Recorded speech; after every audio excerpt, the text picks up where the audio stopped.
تمہیں یاد ہوگا اور میں نے بتایا تھا کہ حضرت امام مالک رحمۃ اللہ علیہ فرماتے ہیں کہ نماز میں اگر ہو تو اس کا اعتبار ہے، نماز کے باہر اس وقت اگر ہو تو اس کا اعتبار نہیں، اس کو وضو کرنا چاہیے۔ اور اس پر جمہور کا قول بتایا تھا، ہمارا قول بتایا تھا کہ نماز میں ہو یا نماز سے خارج میں ہو، بہر صورت دونوں کا حکم ایک ہی ہے کہ اگر یقین الیقین لا یزول بالشک کے شک کے ذریعے سے نہیں ہو۔ اگر تم نے وضو کیا تھا صبح کو اور ماشاء اللہ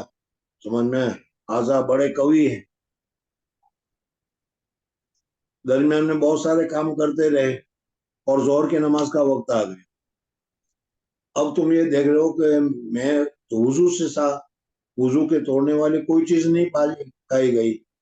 تو وہم کے ذریعے سے وضو نہیں ٹوٹے گا۔ پہلا جو تمہارا یقین ہے، جب تک یقین کے ذریعے سے وضو ٹوٹنا ثابت نہ ہو وہاں تک تم باوضو قرار دیے جاؤ گے، اس لیے اب ظہر کی نماز کو تم اسی وضو کے ساتھ پڑھنا چاہو تو پڑھ سکتے ہو۔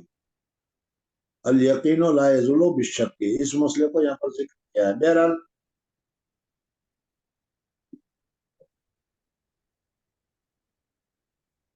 عن ابو الولید قال حدثنا ابن عیینۃ عن الزہری عن عباد بن طبیب عن نبی صلی اللہ علیہ وسلم قال لا ينصرف آدمی نہ ہٹے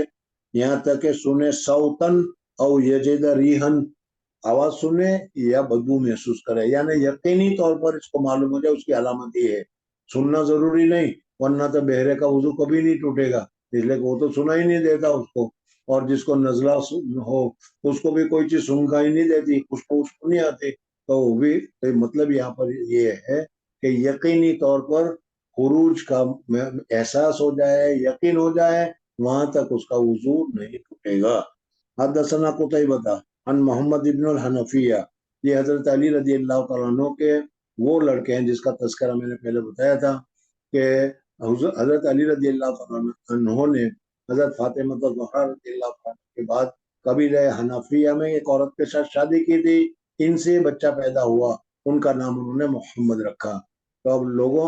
اسی وجہ سے ان کی طرف نسبت کرنے کی وجہ سے ماں کی طرف نسبت کی گئی، محمد ابن علی نہیں کہا گیا بلکہ محمد ابن الحنفیہ کہا، قبیلہ حنفیہ کی بیوی کا عورت کا بچہ ہے، جس کو آج کل ہمارے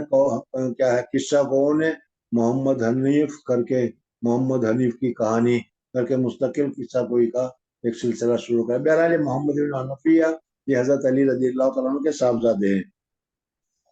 وہ حضرت علی رضی اللہ تعالیٰ عنہ کا قصہ ذکر کرتے ہیں کہ حضرت علی رضی اللہ تعالیٰ عنہ فرماتے ہیں کہ میں رجل مزاح تھا، یعنی میں ایسا آدمی تھا کہ مجھے مزی کا خروج بہت زیادہ ہوتا تھا، آدمی صحت مند ہو، قوت والا ہو،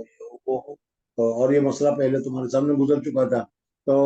میں حضور صلی اللہ علیہ وسلم کے صاحبزادی میرے نکاح میں تھے اور عامتاً مزی نکلتا ہے بیوی کے ساتھ مستی مذاق کرنے کی وجہ سے، اس وجہ سے میں حضور اقدس صلی اللہ علیہ وسلم سے پوچھنے میں شرم کیا کرتا تھا،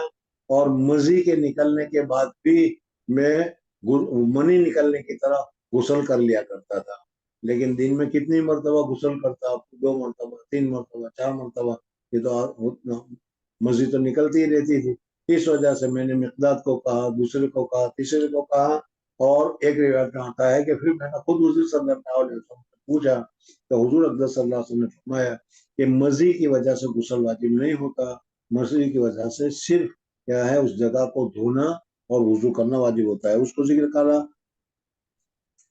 كنت رجلا مزاح فاستحييت ان اصل رسول الله صلى الله عليه وسلم فامرت المقداد بن الاسود فصاله فقال فيه الوضوء، رواه شعبة عن الاعمش۔ دوسرے حدیث تمہارے سامنے ذکر ہے، رائے تو جامع، حضرت عثمان غنی رضی اللہ تعالیٰ عنہ سے سوال کیا گیا کہ اگر کسی، پہلے یہ مسئلہ تھا، اب تو مسئلہ یہ ہے کہ اذا دخل الحصف فقد وجب الوضوء، غسل، یعنی اگر حشفہ کی مقدار داخل ہو گیا، انزل اور لم ينزل، تو اس صورت میں غسل کرنا ہوگا۔ ابتدائی زمانے میں حضور صلی اللہ علیہ وسلم کے ابتدائی زمانے میں یہ مسئلہ تھا کہ اگر کسی آدمی نے اپنی بیوی کے ساتھ جمع کیا اور جمع کرنے کے بعد منی کا خروج نہیں ہوا اور اس نے جمع کو بند کر دیا، ختم کر دیا، تو پھر اس صورت میں اس کو اپنے ذکر کو دھونا ہوگا اور وضو کرنا ہوگا، غسل کرنے کی ضرورت نہیں ہے۔ الماء بالماء، لیکن یہاں ماء نہیں نکلا اس وجہ سے غسل واجب نہیں ہوگا۔ لیکن بعد میں پھر یہ مسئلہ بدل گیا اور اب